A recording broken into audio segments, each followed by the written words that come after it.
Well, hello, hello, hello. And how are you? I am certainly excited to be back. I guess y'all said, well, wait a minute, we see the chair. Where's she at? I had to go and get my mug and my coffee that was in there just shouting and carrying on the stove. I had went somewhere yesterday, walked right out the house and left my coffee mug sitting on the counter.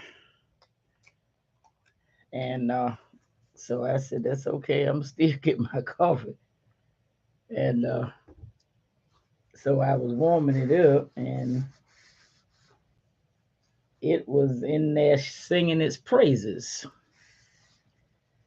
I'm probably going to have to go get some more creamer because it doesn't taste like what I put in there is enough.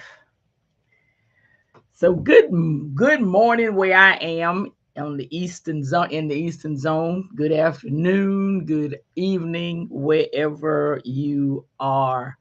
I'm so excited to be back.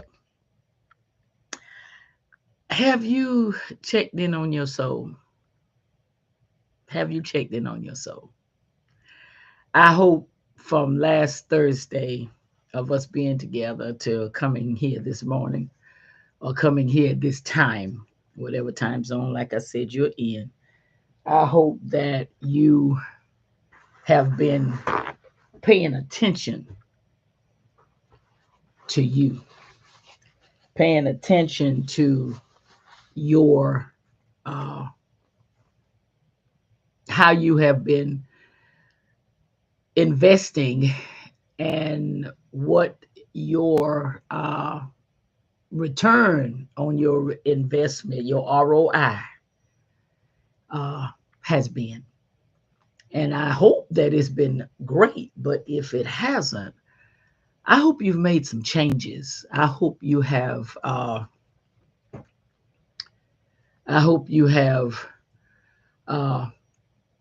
made some adjustments to your thought, to how you interact, because your investment of time and support and energy, you're not going to get that back. That's gone. And if your return on that time and that energy uh, is not where it needs to be, then you might need to uh, kind of look into that. You know what I'm saying? So I want you to walk with me today, tomorrow, and Thursday on checking in your on your soul. Because let me tell you what's going on. When you're doing so much investment, you remember we talked about tunnel vision last week. You're so focused on what you are investing and making sure you're loving right and doing right and being the right partner and being the right spouse and being the right BFF and even being the right parent to the best of your ability. Not perfect, but focused on being that. Um, you get in that tunnel vision and you're not paying attention to your ROI, your return on your investment. And it you don't realize it because you're so focused on what you're doing, your investment. You're not looking at the depletion. You're not looking at how you are low on energy, how you are lacking in making sure that your uh your activities and your agenda gets completed. So, we talked about changing our glasses Take off tunnel vision glasses and put on peripheral vision glasses, which will cause you to check your soul and check your return on your investment. I'm Shauna Grace, and I'm a certified life coach, and I love dealing with personal development and relationships, because if you don't get personal development right, they ain't no need even talking about a relationship of any kind, because you are not right. Your soul is not together. Okay. And so, what you have to do is know that it's your responsibility to investigate your return on investment. Warren Buffett, one of the major billionaires, checks on his investment all the time. All the time. You get me? He checks on it all the time. Why? Because he's got to stay conscious of what investment is not working and may mess up his other investments. So he know to either pull it and put it somewhere else, or find out how better to make this work. This is a daily thing for him. Not once a week, once every 2 weeks, once a month. This is an everyday thing. That's probably after, hopefully, he talks to God when he gets up in the morning. But I imagine right after that, his cup of coffee and his investments are front and center, because he knows if he don't keep a check on them, he could lose. And it's the same thing with you on your investment of life, love, support, energy, and yes, your finances. If you don't take a daily inventory. Now, what did I invest today? Who did I invest it in? Now, Warren Buffett knows soon as he put it in some of his investments, it's not an immediate return. We got that. But it's not going to be a no return and that investment stay there. He going to pull it, put it somewhere else, where maybe after 2 or 3 days, he sees some kind of return starting to come in. You get me? So I want you to do the same thing with your life, because every day is a fresh start to bring more of your new image out. There's so much to you. We limit ourselves with being a wife or a daughter, then reverse order, a daughter, a wife, sometimes a daughter, a mother first, wife, and that's a whole nother show, podcast, not show, but podcast, that you would allow somebody to make you a mother before they make you a wife. Come on here. But you're a daughter, hopefully a wife first, a mother. You get what I'm saying?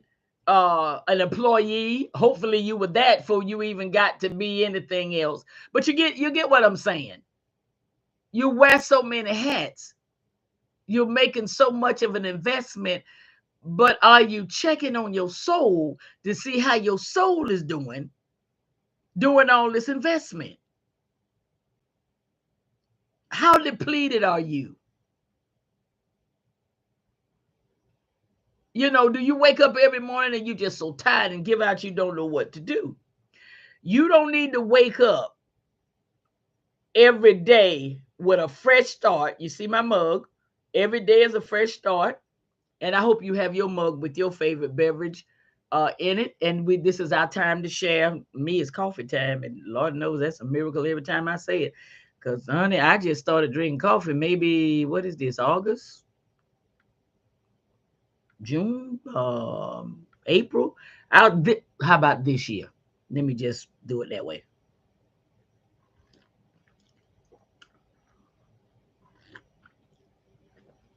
This year.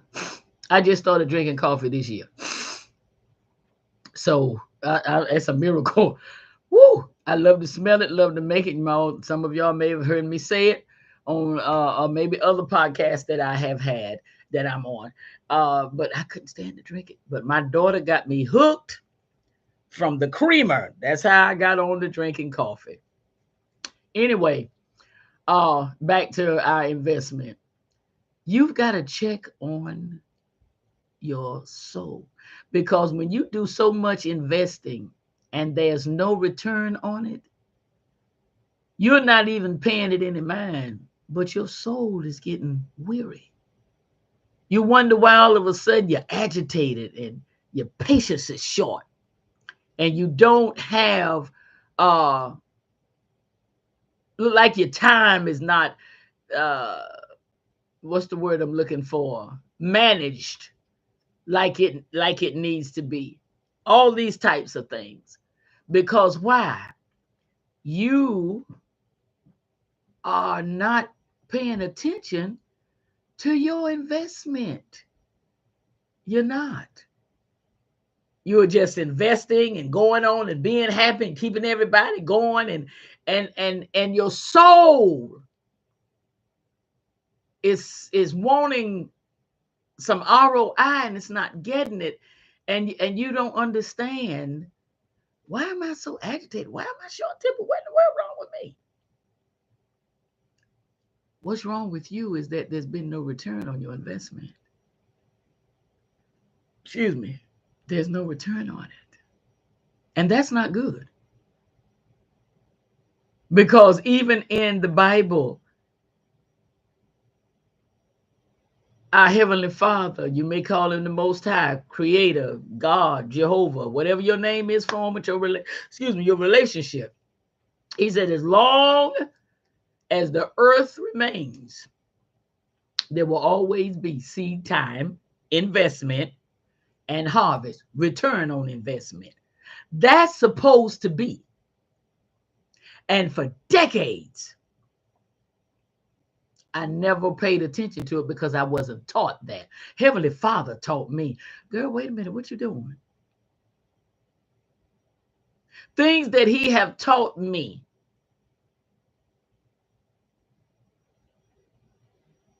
were things that I should have been taught growing up that I was not. I was raised by old parents. You would think by the time I got up in my adulthood, good Lord, they were on up in age. And they were born in an era where adults didn't talk to children. Children talk to children, adults talk to adults. So a lot of things I should have gotten, I did not get in terms of life. I was always taken care of. Don't know what lights. I didn't understand a lot of things that a lot of people go through until I became an adult and got out on my own. And then I knew what lights out and no food and get running out of gas and all this kind of stuff. I learned. I walked that road. Thank God I don't have to worry about it now. But I did walk that road. But these things that I'm sharing with you were things I should have known as a child. Growing up, getting in my teenage years, especially 16, 17. When I got my first job at 15. I was 15 years old when I got my first job. Because back then, they would hire 15-year-olds. I was 15 years old when I got my first job. My parents should have started talking to me right then. They taught me about money, but they didn't teach me about life. You get where I'm coming from? So what I want you to understand is that I myself am able to tell you because my Heavenly Father has taught me. And I pay attention now. Now, I don't let that. Last week we talked about when you look and you see there's no return on investment and all this investing that you've done, and then you look around and there's no return. Don't let it get you hard. I went through that phase too. I put everybody in the same boat. I wasn't doing nothing for nobody. I ain't helping nobody. It's over. I'm because if one do it, everybody's like that, and that wasn't true.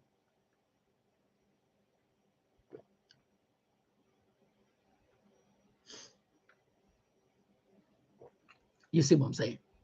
So you have to check on your soul. When you look up, because see, your fresh start, I keep saying it. Your fresh start is your responsibility. It's nobody else's responsibility for you to keep your fresh start. It's nobody's responsibility. It is yours. Why? Because nobody lives in here but you. This is what you live in, but you are in here. You all see what I live in, but I'm inside. Nobody's never seen me. They've never seen you. They've seen what we were cased in. And all of this they call us, but no. That's why when people die, you bury the suitcase.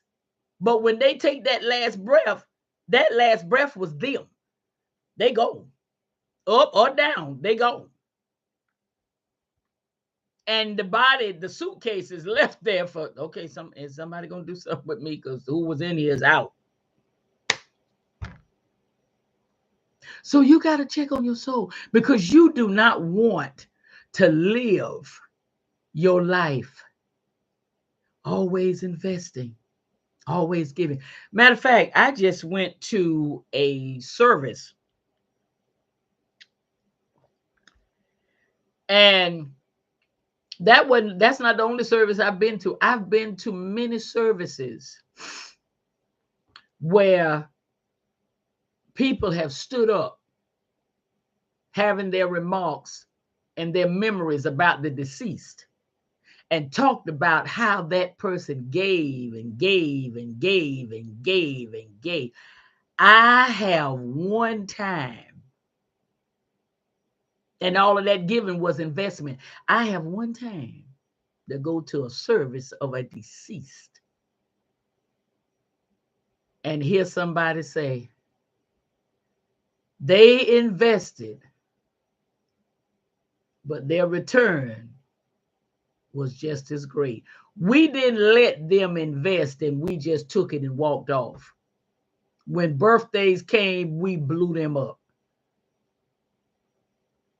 When they had different things going on, we made sure if they wanted to invest in us, we wanted to invest in them. And I just use this for an example. If they wanted to do, let's say, a block party in the community, and they wanted to sponsor it, maybe they got the money in the funds, they pretty well off, as we say, pretty well off. That's how they would say it in the olden days, pretty well off. They would, they go on and they just want to invite everybody. Everybody just come. We gonna have a good time. The return on that investment would be, okay, you are investing your time and your energy given to us for us to have a happy time. We worked all week, and you just want us to be able to have a good time, blah, blah, blah.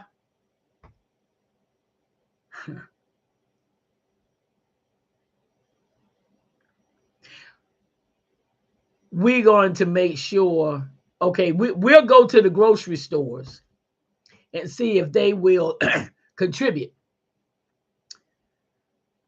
We'll get in the community. We're gonna have a community meeting and see who can invest as well. That's the return what's the return that you don't have to pull thousands of dollars out of your pocket to do this block party, but the folks see what you want to invest, and they're giving a return on it by not letting you have to do all of that alone. They got their 1,000 too. Okay, well, if you putting in 5,000, here's my 1,000. Let's make it 6. Somebody else say, I got 1,000. Okay, that's 7. Because the block party probably gonna run out about $8,000, $8,000 to $10,000 if you really do a real big one and do it right. It can run up in some money quick. But your return on investment is these people. You've thrown about 2 block parties already. This third block party, they're like, no, you ain't getting ready to do this by yourself. Now you done 2 of them on your dime. And we just came and enjoyed, ate up all the food, kicked back, danced, played cards, played games, whatever. But this time, you ain't doing it on your dime.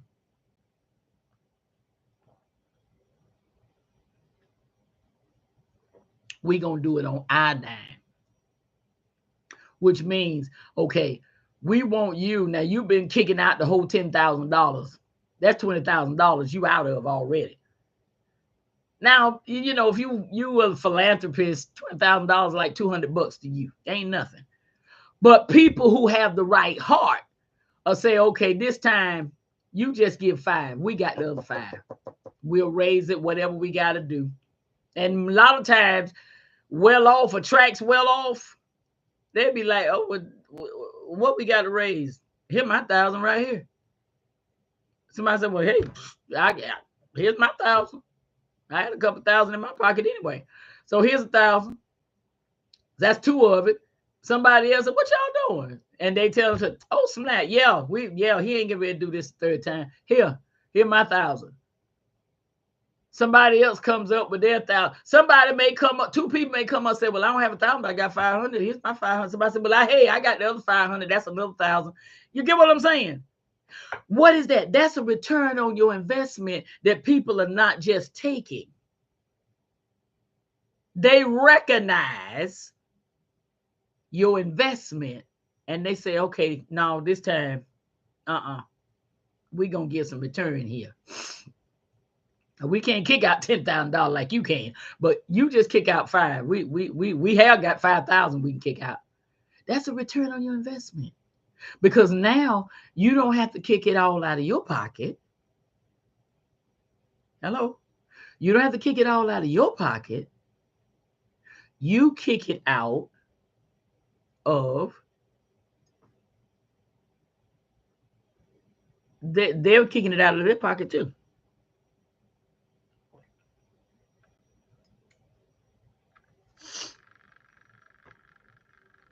So that's what I'm saying. I want you to understand that you need to do what you need to do to make sure your soul is all right.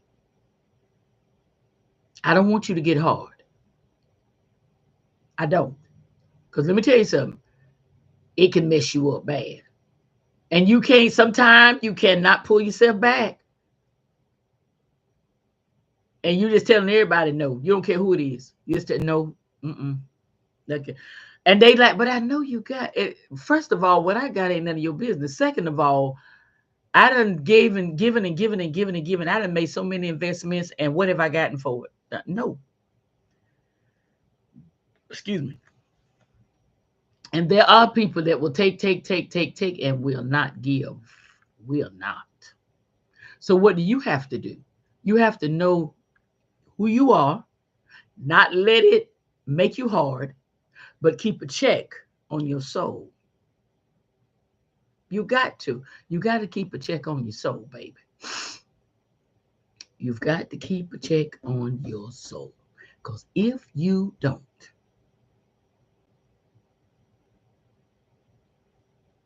you're not going to get what you need to get. You're not. And you're going to be bitter, and you're going to be mean, and you're going to die alone. You don't want to do that. You don't want to do that. What you want to do is make sure that you take care of yourself. Take care of your soul. Invest. Listen, the happiest people are those who give. Because you know what? Their mindset is, their demeanor. They made somebody happy. That's what keeps them going. They made somebody happy. However, While you're making people happy, don't forget to pay attention. Who making you happy?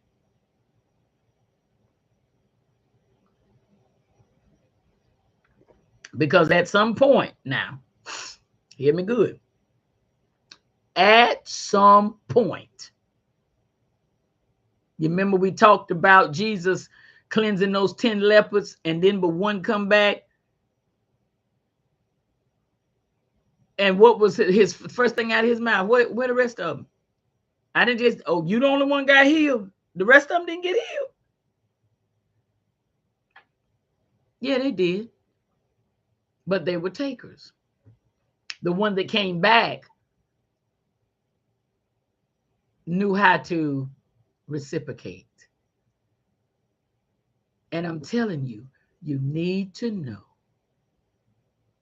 how to keep your soul from getting hard where you help nobody, but at the same time, be wise in who you have helped that you see are just takers now. Okay? Because your new image, you're not gonna have leeches. You're not gonna have that. You're gonna have people in your circle and around you that you all have a relationship. Okay? So listen, stick with me this week. We'll be back tomorrow. And I want you to really check on your soul the rest of today. Join me here tomorrow and we'll talk some more. All right?